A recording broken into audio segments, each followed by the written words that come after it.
In the dark and freezing December of 1940, the future of Western civilization hung by a thread that was fraying with every passing hour. Because while the Battle of Britain had been won in the skies, the Blitz was raging in the streets, and London was burning night after night. On the map of the world, the British Empire still looked vast, a splash of pink covering a quarter of the globe. But inside the secret war rooms of Whitehall, the men who ran the British government knew a terrifying secret that they dared not whisper to the public, which was that the empire was not just bleeding soldiers, it was bleeding to death financially. And Winston Churchill, the man whose voice was rallying the free world, sat at his desk in the underground cabinet war rooms to write one of the most important and humiliating letters of his life, addressed to Franklin Delano Roosevelt, the President of the United States. Churchill was a master of the English language, a man who could turn a phrase into a weapon. But in this letter, he had to perform a delicate and desperate dance because he had to tell the leader of the world's richest neutral nation that Great Britain, the banker of the 19th century, the workshop of the world, the empire that had defeated Napoleon, was completely and utterly broke.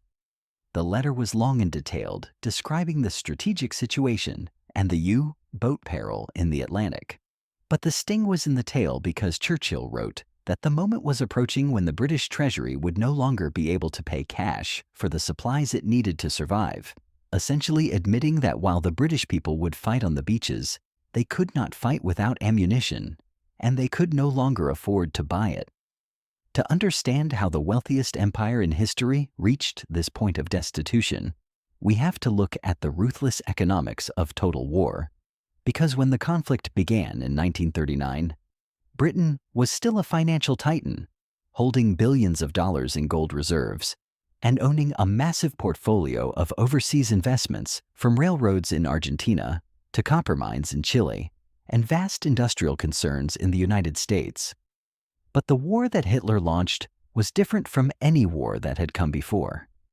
It was a war of machines that consumed steel and oil and aluminum at a rate that defied all pre-war calculations.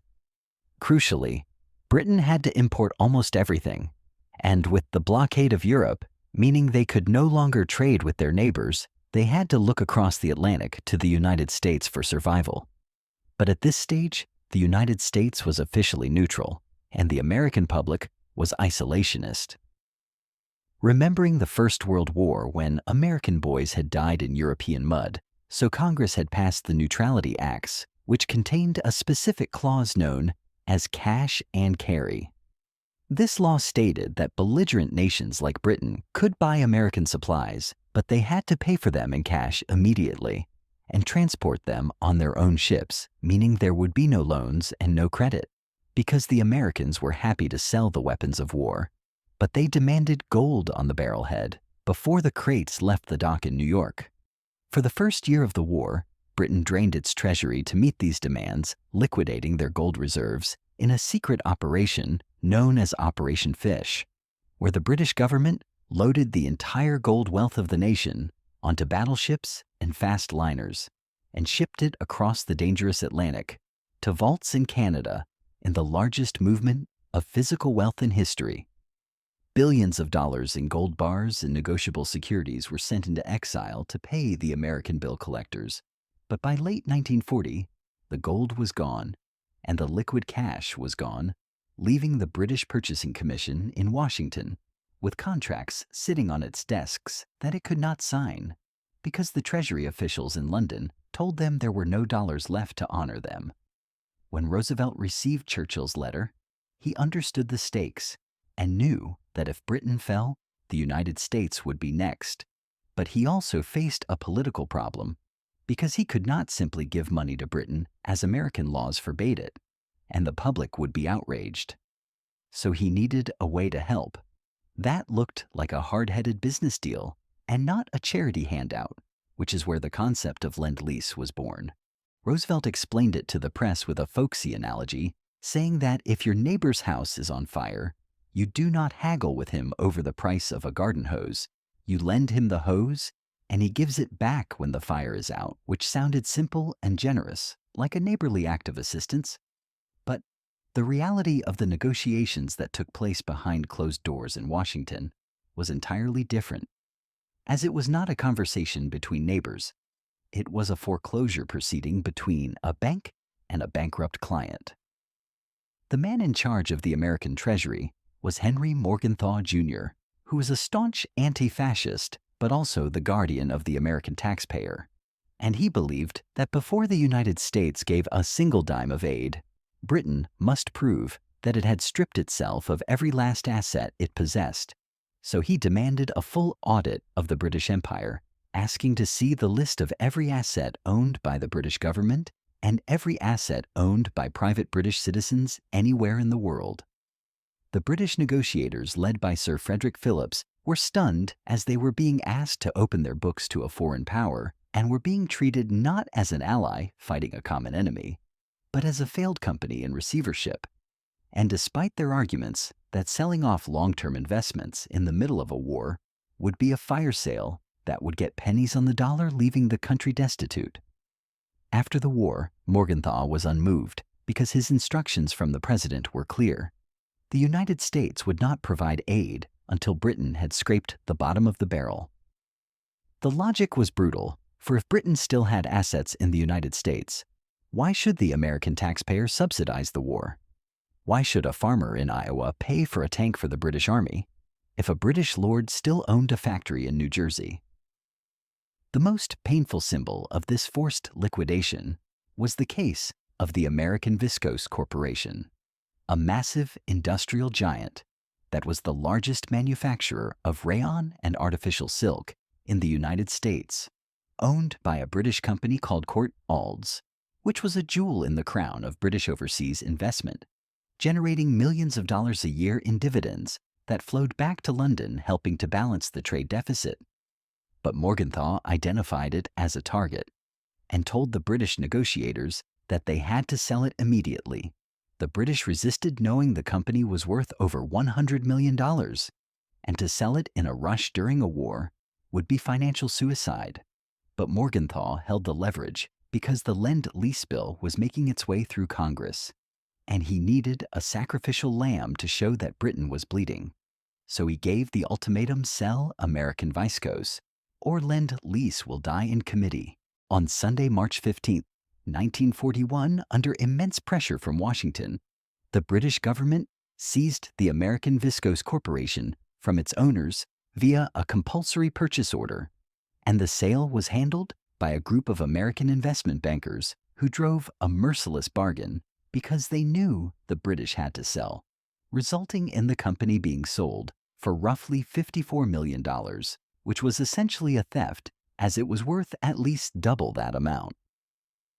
While the British government had to reimburse the owners in pounds back in London, adding to their own internal debt, the dollars from the sale went straight into the U.S. Treasury to pay for rifles and aircraft engines, marking the moment the British elite realized the true price of the special relationship was that they were not partners, but a junior entity being stripped of their assets to pay for their survival. But it was not just industrial assets, because the liquidation extended to the geopolitical foundations of the empire itself, as while the financial negotiators were arguing over stock prices. Another deal was being cut, involving the Royal Navy, because Britain was desperate for destroyers, as the German U-boats were sinking merchant ships faster than British shipyards could replace them, cutting the lifeline to North America.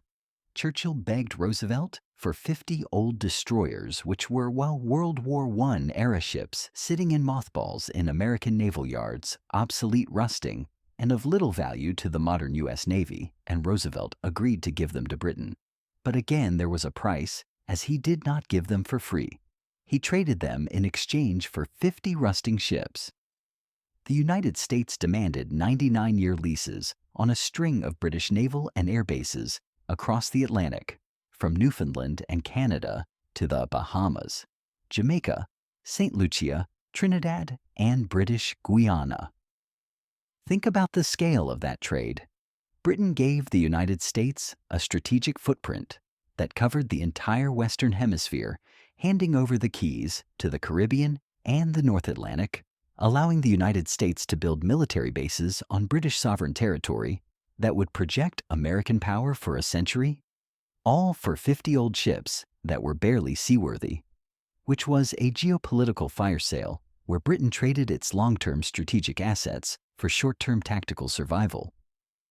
By the time the Lend-Lease Act was finally signed into law in March 1941, Britain had been stripped clean with the gold gone. The U.S. investments sold off the bases leased and the treasury empty.